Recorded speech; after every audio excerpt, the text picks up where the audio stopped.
Today's June 4th, it's Thursday. This is the first time na lumabas ako ng bahay to get some sun and get some fresh air. And to be honest, it's fun to go outdoors. A lot of the activities that I love to do are outdoor activities.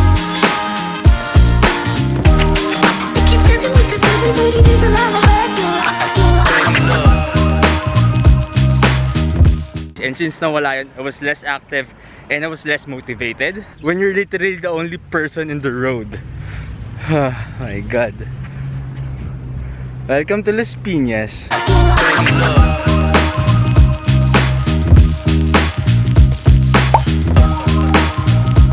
It's still early in the morning. Inagahan ko talaga yung gising ko to avoid as many people as I can. To be honest, I still have a lot of questions moving forward. Like, how gonna interact with other people? When is it safe for me to play basketball again? Gano'n ka safe to take yung public transportation? And what's next for me? I mean, those are the things that I'm thinking about. And alam ko naman na, alam mo yun, hindi ko siya masasagot right now. And kahit anong isip ko, hindi ko talaga siya masasagot. Or may isip ko na yung tamang sagot. I think para malaman ko yung sagot doon, I just have to live through it.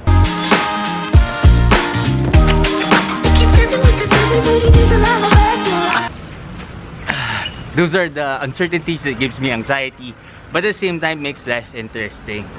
I'll just continue talking to you at home.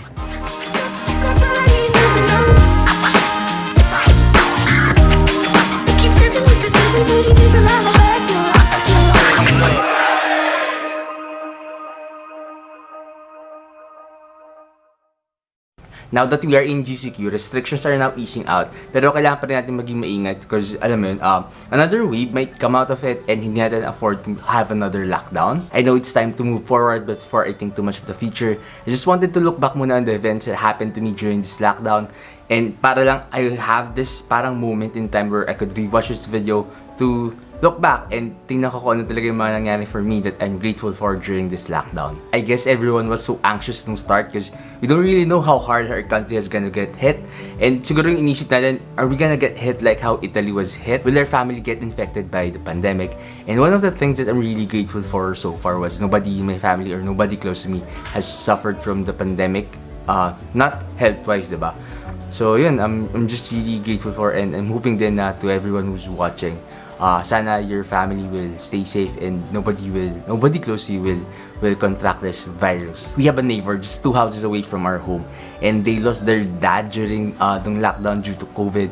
And nung narinig namin yung balita na yun last April, we really felt how serious things really are. And he left 2 kids, one is already in college and one is in high school, and yung wife niya. My thoughts goes to the people that's been badly affected by the pandemic. I just couldn't really imagine how tough or how stressful it was for the people who's going through it. Yung sa mga nagpapagaling sa hospital na you're fighting through your life for this disease and hindi makadalaw yung family mo to give you moral support kasi nga it's an infectious disease. And also to the family kasi ang hirap din nun na not being able to visit yung relative mo, yung kamag-anak mo, and not getting updated all the time kung kamusta na ba yung kamag-anak mo. So, I do really empathize with the people that has been badly affected by this pandemic.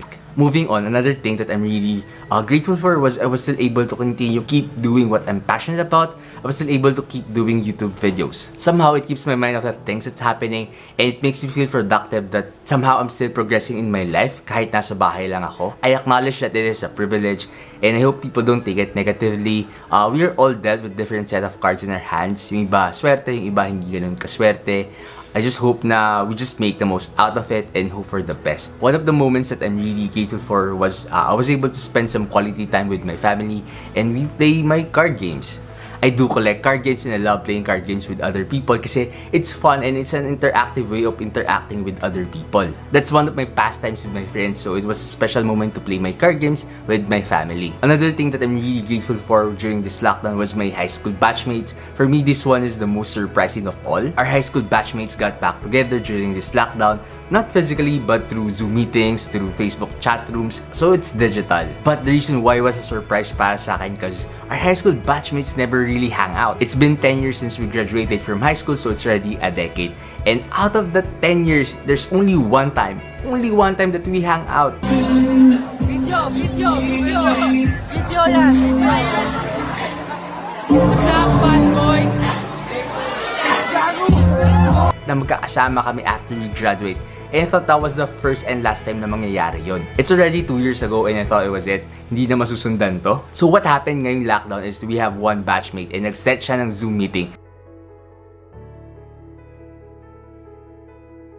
And surprise, madaming umattend dun sa Zoom meeting. So it was really a surprise para sa akin. And nung simula, I find it really weird kasi I don't really know how to act around them kasi there's a lot of things that changed sa akin since nung high school kami and sa kanila din. So it was really weird nung una para sa akin. Alam mo yun, when you're with your old friends, you tend to act kung paano kayo magsama-sama dati. For me kasi, I felt really distant to my old self. I find myself very boring noon compared to who I am now. So ayun, after some time, I was able to manage how to carry myself and the Zoom meetings went really well. That's why I was so surprised. Yung iba pa nga sa amin, umabot yung usapan nila from 10 p.m. to 4 a.m. and nagkaroon pa rin ng mga succeeding Zoom meetings. That's why it was really a success and surprise, our batch get reconnected surprisingly during this lockdown. Siguro been consistent having these meetings every week or every other week and umabot na kami sa point ng usapan na parang may talks na that some of our batchmates uwi sila yung mga nasa overseas and we're going on a trip next year which I'm really looking forward to. I know we are all waiting to move forward and kating-kati na tayong lumabas. But before we fully embrace the new normal, I think somehow it's really good to look back on the good things that came out of this lockdown. I'll end this video with a phrase that really stuck with me. I've said it before and I'll say it again. Life moves pretty fast. If you don't stop and look around once in a while, you might just miss it.